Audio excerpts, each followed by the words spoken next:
Ito, sino nakagusto nito kumain? Dahon ng sampalaya, di ba? Sarap nito eh. Lagyan mo ng itlog. Oh, damo din.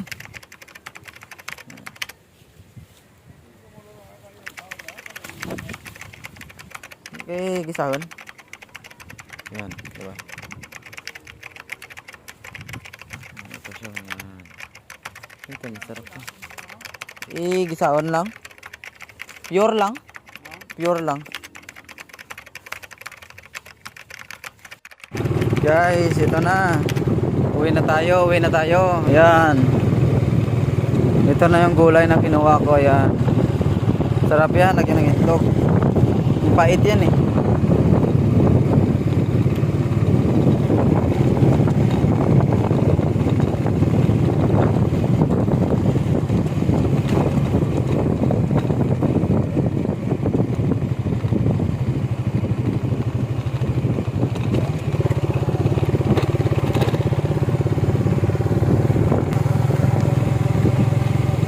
Going home na. Ito na yung gulay. Yan, sarap yan. Lagyan ng itlog.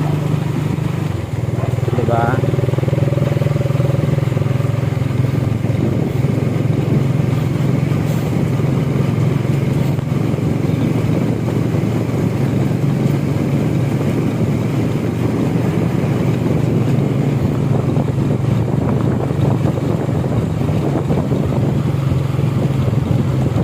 Gulay na masarap pero mapait.